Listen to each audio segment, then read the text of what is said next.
Assalamualaikum warahmatullahi wabarakatuh.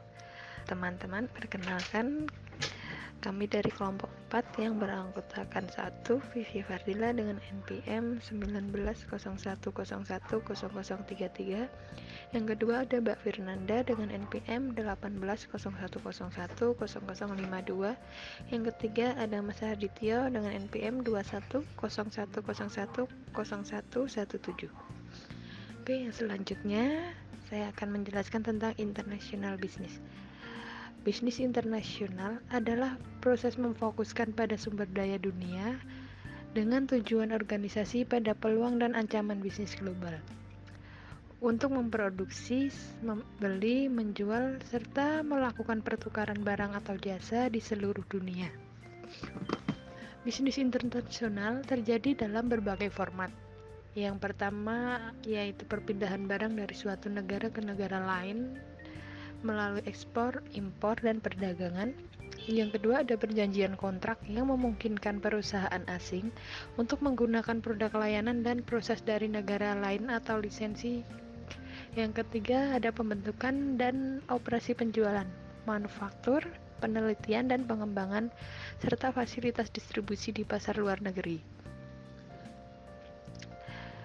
Bisnis internasional melibatkan pemahaman efek kegiatan di atas terhadap pasar domestik dan asing, negara, pemerintah, perusahaan, dan individu. Bisnis internasional yang sukses mengenali keragaman pasar dunia dan mampu mengatasi ketidakpastian dan resiko melakukan bisnis di pasar global yang berubah. Yang selanjutnya yaitu ada international business (NHRM). Yang pertama ada perdagangan internasional ke pemasaran nasional. Awalnya, para produsen biasa mengekspor produknya ke negara-negara terdekat dan secara bertahap memperluas ekspor ke negara-negara yang jauh.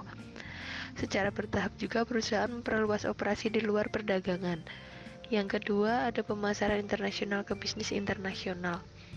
Perusahaan multinasional yang memproduksi produk di negara asal mereka dan memasarkannya di berbagai negara asing sebelum tahun 1980-an mulai menempatkan pabrik dan fasilitas manufaktur lainnya di negara asing atau tuan rumah. Kemudian mereka mulai memproduksi di satu negara asing dan memasarkan di negara asing lainnya. Misalnya seperti Unilever mendirikan anak perusahaannya di India, yaitu Hindustan Lever Limited atau HLL, yang memproduksi produknya di India dan memasarkannya di Bangladesh, Sri Lanka, Nepal, dan lain-lain. Dengan demikian, ruang lingkup perdagangan internasional diperluas menjadi pemasaran internasional dan pemasaran internasional diperluas menjadi bisnis internasional. International Business Approaches atau pendekatan bisnis internasional. Pendekatan bisnis internasional mirip dengan tahapan internasionalisasi atau globalisasi. Douglas Wynne dan Perlmutter menganjurkan 4 pendekatan bisnis internasional mereka, yaitu 1. Pendekatan etnosentris merupakan suatu asumsi atau keyakinan negeri asal sendirilah yang lebih unggul. Dalam perusahaan etnosentris, operasi di luar negeri dianggap kurang penting dibandingkan domestik, terutama dilakukan untuk melempar kelebihan produksi domestik. Yang kedua, pendekatan polisentris.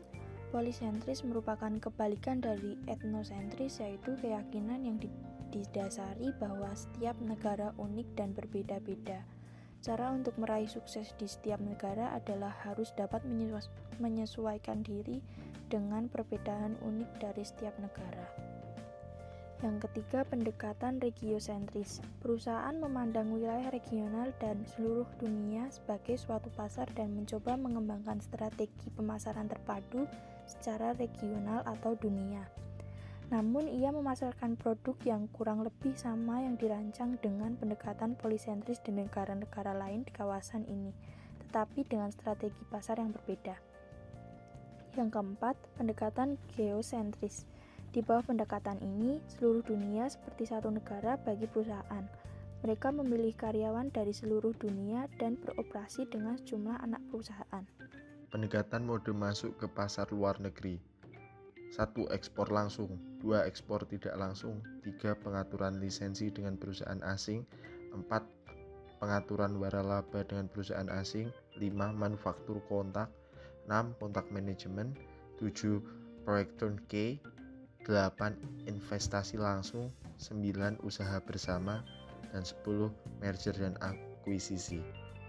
Globalization approach atau pendekatan globalisasi. 1. Pembentukan organisasi perdagangan dunia. 2. Integrasi daerah. 3. Menurunnya hambatan perdagangan. 4. Menurunnya hambatan investasi. 5. Pertumbuhan investasi asing langsung. 6. Pertumbuhan perusahaan multinasional. Dan 7. Langkah dalam teknologi meliputi A. Mikroprosesor dan telekomunikasi. B. Internet dan World Wide Web. C. Globalisasi online. D. Teknologi transportasi. Cukup sekian yang kami sampaikan. Wassalamualaikum warahmatullahi wabarakatuh.